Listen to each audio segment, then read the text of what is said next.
Hello, I'm Darla Drew from the Backroom Productions group, and this is Don't Miss This. This is Brett and Ismar. I think I'm getting it right. Yep. I need to thank a few people before we get started. We do have some sponsors. The National Endowment for the Arts, or the NEA, and also South Dakota Arts Council.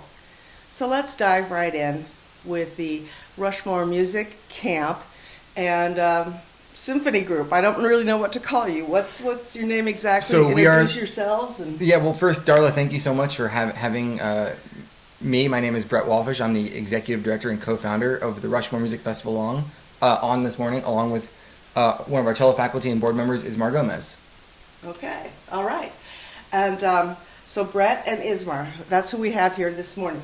So they do fabulous concerts with extremely talented folks and with young people and students that they bring in from across the country.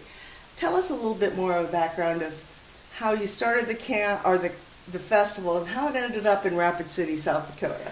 So it's always fun looking back at the history of the organization and how we got here. Actually, so my wife, Katie Smirnova, who's our artistic director, and my other co-founder, and Ismar, we were actually all in school together back in the day. Really? And Yeah. that's where a lot of our interpersonal relationships were really formed, which has been a lot of both the pedagogical and performing groundwork of what we're doing. While we were in school, Kay and I decided to come out here because her mom is on faculty at School of Mines, and we came out here to make a trip and visit her. Okay. And one conversation led to the next, and eventually we found ourselves making connections at Black Hill State, and this idea of why don't we have a festival here in the hills was born, and that was now 10 years ago. Oh, so we're looking at a 10-year anniversary as well. Okay. We are now in our 10-year anniversary. Oh, that is so cool. We're so blessed to have you guys in Rapid City. And Ismar, that's correct? Ismar, yes. Ismar. And how is it that you're here? I know you're friends with Yeah, them. sure. So as Brett mentioned, we've all known each other for a number of years through school, and so they invited me to join the faculty. So I've been teaching cello at the Rushmore Music Festival for 9 years, and it's been a lot of fun. Yeah. And now as we celebrate our 10th year as a festival, as Brett said, it's interesting to look back at sort of where we've come from. It's also interesting to see where our students have come and gone. At this Yeah. point, 10 years out, we have students who came to us as, real children. We're focused on ages 12 to 18. We do have a string quartet of college-age students as well. But we look back and see where our students have gone, and many of them have achieved quite a lot in the world of music. Some of whom have not pursued music as a profession, but have, I think, leaned on what they learned here in the Black Hills, studying with artists and playing concerts. I find that easy to believe. I've seen some of your concerts, shows, whatever Thank you. you want to call them, and they're magnificent. I really am astounded by the amount of talent you found, and you import a lot of people. That's right. We do, and this year is no stranger to that, except that we have 2 guest artists and not just 1 guest artist, which we've been doing for the last few years now. 3. So 3 guest artists. thank you. 3 guest Yes. artists. Okay. Yeah. So I'm thinking going forward at this point, right? We already had 1 guest artist in our first I'm gonna week. get my dog, you guys. Okay. So Hey, Gibson. yeah. So last week we brought in major country singer, actually Monique McCall, Okay. where she joined us at Mount Rushmore. Yeah. And we actually did a debut song of her orchestral work, No Better Place, which just happened. And as we move forward now, this week we have brought in somebody who's been highly influential for almost every member of our faculty, Philip Setzer, who's one of the violinists of the Emerson String Quartet. Okay. And he was actually Katie's teacher. I studied chamber music with him. I believe you did I as did well. too, Mathieu Cognier, who's our piano faculty, also studied with him, as did Mina Chung, one of our other cello faculties, and she also studied with him back in our school days. So it's really so special to have Phil here this week because we've all learned so much from him for such a long time. And then as we jump forward into the 5th week of our programming, we will be joined by Daniel Binelli from Valencia, Spain. Wow. I just love his name. Yeah. So for the last, I don't know, almost 6 to 7 years, Katie and I have become very captured by the Argentine tango tradition. We've called it our musical hobby for a long time. And Okay. and Daniel Benelli is a bandoneon player, which is similar to an accordion, but there's no piano keyboard. It's all buttons, and it is kind of the heart and soul of the sound of Argentine tango. He played for many years in a sextet with Astor Piazzolla, who is essentially the person responsible for taking the Argentine tango and taking it from its pure dance form and bringing it into a concert setting. Oh. Daniel is the last surviving member of that original sextet, and he's in his 80s now and an amazing musician, and we got lucky to kind of get connected to him. That So sounds very fortunate. Yeah, so I want to back up just a minute to you. And what instrument do you play? We know that Ismar plays cello, and you are I'm a violist. violist, and you studied also with him. Where at? So we did our doctorates together at Stony Brook University, which was a lot of fun because that was where we got to really focus on focus on our chamber music skills, especially through our work with the Emerson String Quartet, because that's where they were teaching and still are. Wow, that's very impressive. Katie and I met at the Peabody Conservatory, which is in Baltimore, and then I sort of dragged her and her then boyfriend, Brett, to do their doctorates where I was at Stony Brook. So we've all gone way back, and Brett and Mathieu went to school together at Indiana University. So they've actually known each other the longest amongst Okay. us faculty. So we all go back quite a ways in terms of our connections, but we also have new connections. Mina, who's one of our the other cello faculty member besides me, her sister lives here in the Black Hills, and so that brings her here. And Okay. our bass faculty, Matt Baker, is originally from the Black Hills. His parents. His parents retired here. Oh, sure. But His his parents retired here. I see. But Yeah. he's spent quite a Yeah, lot they of must time have in the spent Black a lot Hills. of time here. Yeah. And he lives in Valencia. So while we import people, there's quite a strong root here in the Black Hills. There is. And, I've often thought about how that happens, and we had orchestras and municipal bands and things like that in Rapid City as far back as 1935. And they were also supported financially by the city. So we've had our symphony, and we've also had that the municipal band doing concerts and things like that. So music was always an important thing to the people in Rapid City.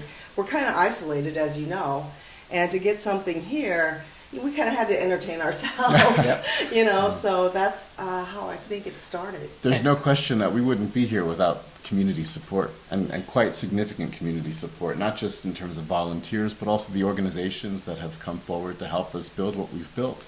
I'm on the board now, so I say we, but really Brett and Katie, built this festival from the ground up. So it's really important, and that bloodline of music and the arts being so important here in the Black Hills is Very so much so. essential to what we do. And we've been so fortunate because had a lot of that groundwork that we did when we started 10 years ago. We didn't even know about it yet. We were so new to the area that we were learning what was here to begin with too. We didn't know about it. We were fortunate to have connected very early on with Bill Evans. Oh, yes. And when we said, hey, we want to do this and we want to teach some students, our very first year we were a day program. We had, we would teach students locally from 9 to 12, and then we would have our faculty rehearsals in the afternoon.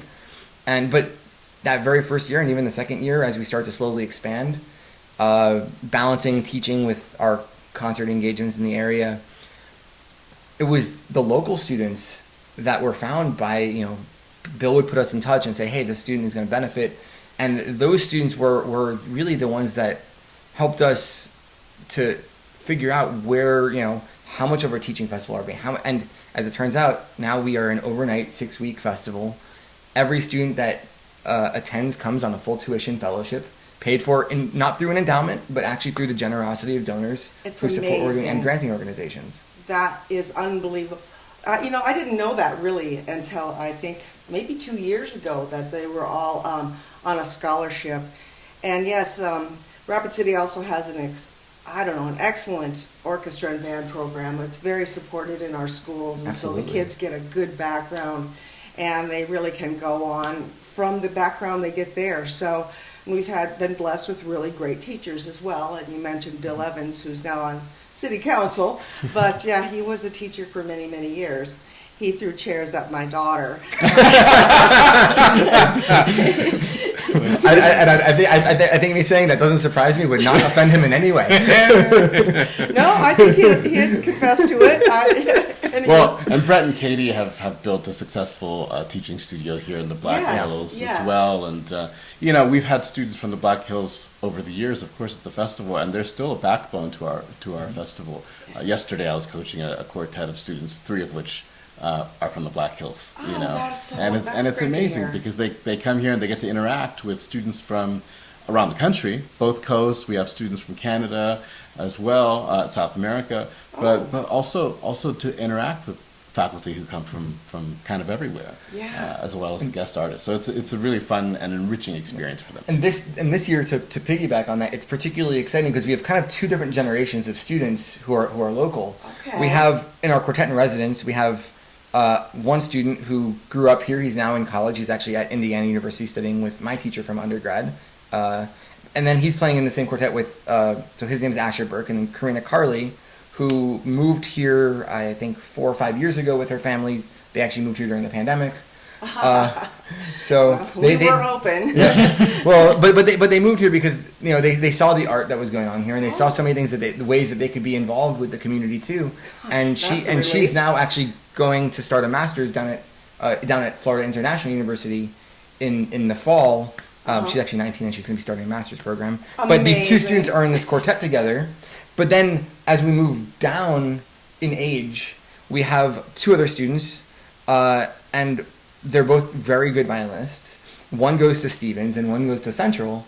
And funnily enough, they're becoming really good friends here, which kind of goes against this, this adversarial model that they're always, but they're even saying how like they go to Allstate and things like that, and they don't really cross talk, they don't have friends at the other schools. They have these rivalries, and to see that, and they've become really close friends just in the week that they've spent together so far. That's so and great. It's so amazing to see, all of these, really true friendships being built over shared experiences around art and music and hard work and developing life skills. Every professional musician in the classical world can call upon memories spent at summer festivals, summer programs, studying chamber music, doing orchestral work, and meeting like-minded folks. Whether they're from across town or from around the world. Yes. And some of the friendships that we develop during these festivals are lifelong. They're impactful.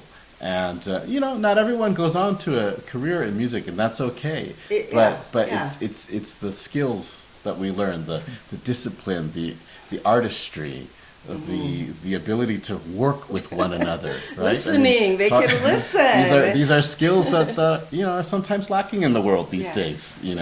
And we really pride ourselves on teaching these students and making sure that they leave here richer individuals. Well, they have what do you call the place where you teach the kid? It's not a camp. It's a really great house where you have recitals. But what do you call it? A compound? So, that's kind of the term that I think was kind of thrown around by many in the beginning. I think the closest thing I would consider it almost a campus. We have our main house where we have we have our daily classes, we have meals in there. But at the heart of everything, we also have, we have our 2 A-frames, our boys' dorm and our girls' dorm, and each one is able to accommodate the students for their daily practice. Yes, they sleep there, but they also have daily practicing that is required every day from 8 to 11. Oh, okay. Every student that comes practices mandatory 3 hours a day on top of what they opt to do on top of that.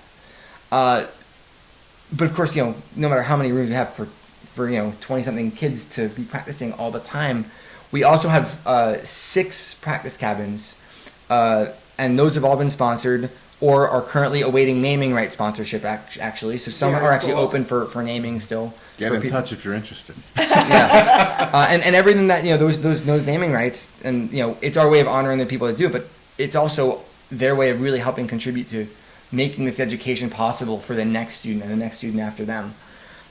So can we go into your schedule a little bit of where we could see these incredible shows, or do we go up to the campus, or what's going on with your schedule this summer? Yeah, so we just finished our first week of concerts, and one of those was public at Mount Rushmore, and we had a private event for some friends and family at home.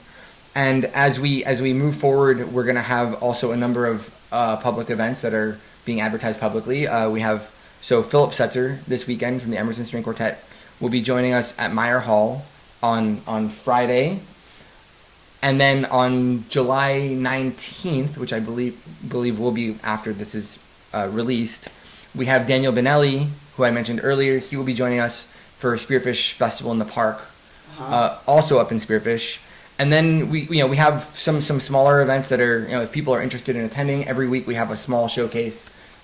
Usually it's more of a recording session up at our house. So if people are interested, they are more than welcome to reach out to us at office@rushmoremusicfestival.org. Say that again, please. office@rushmoremusicfestival.org.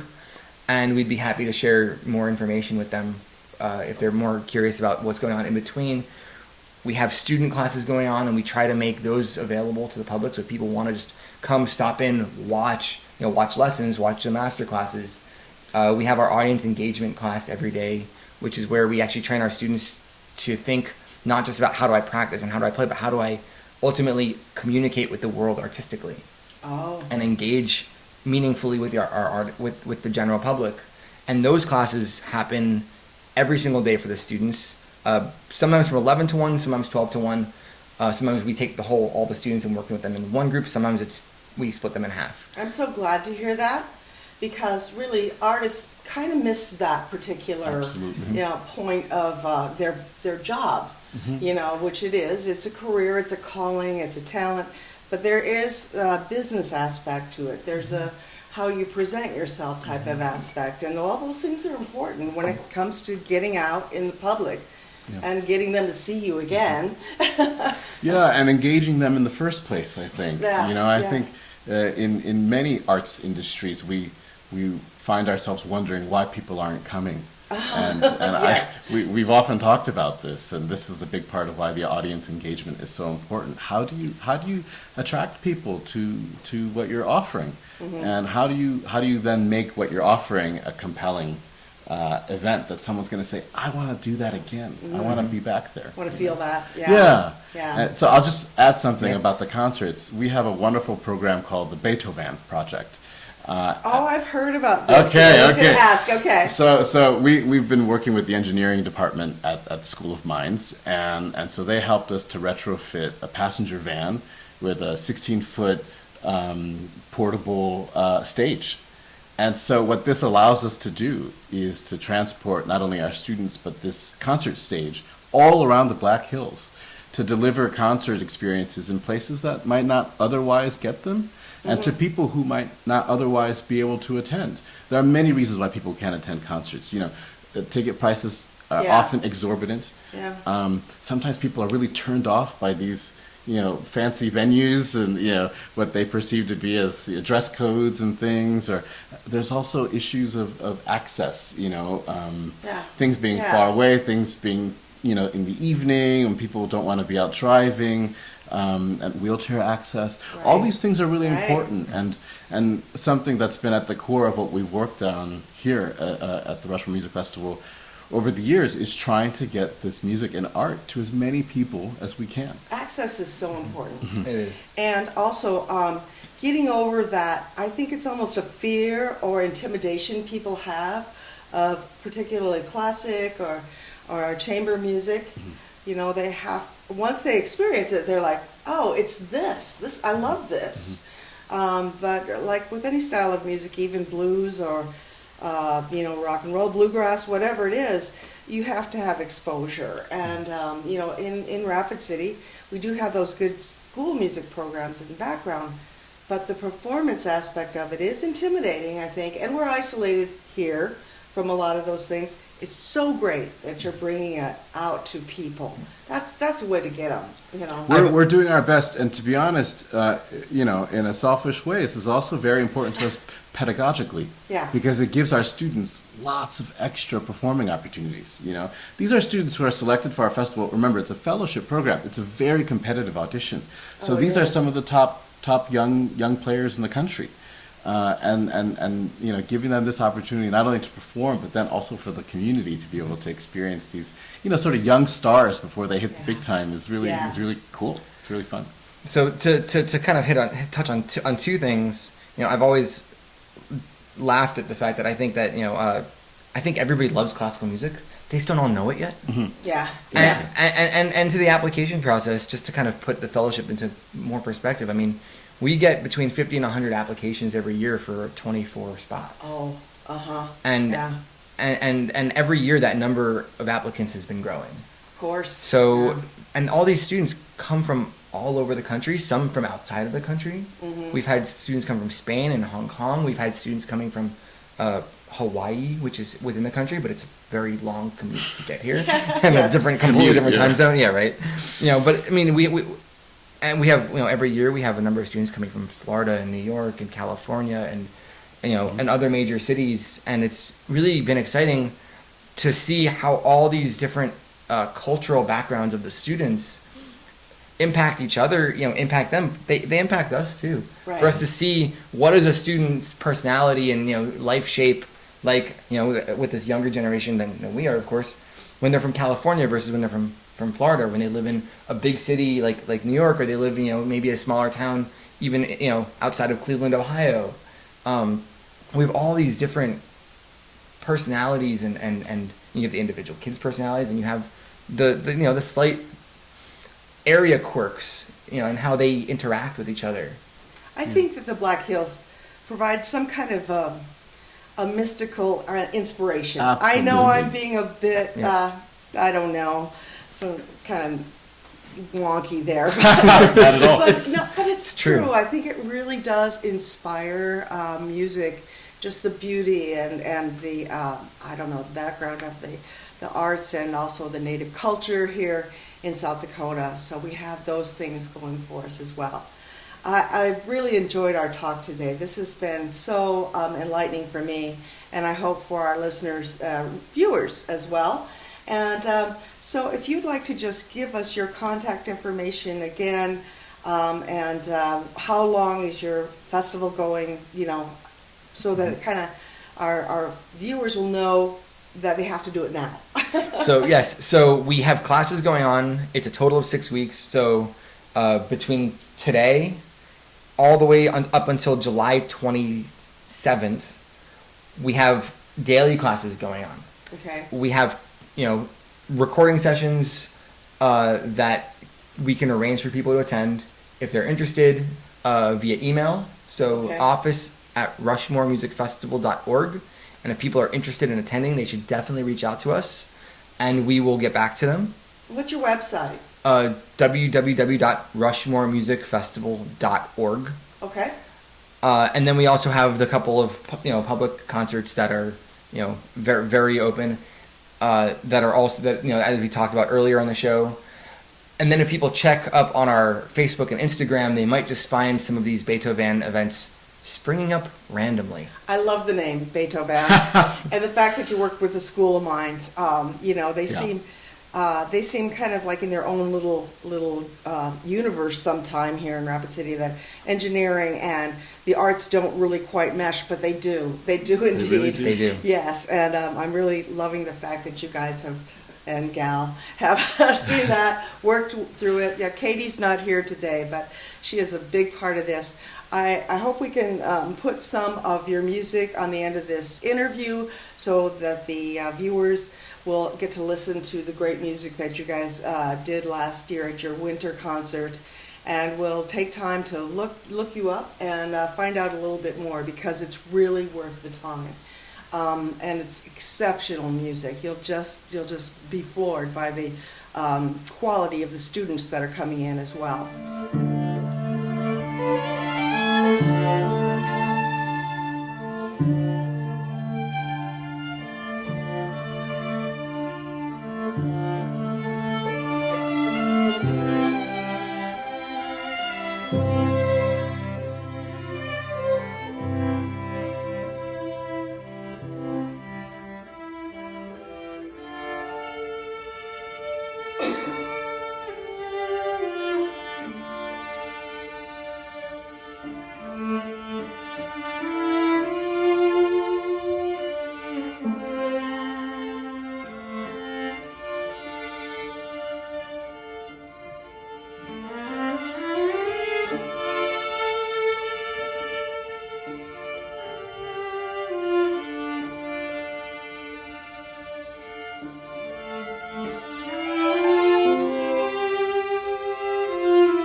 Thank you for watching. Don't miss this. I'm Darla with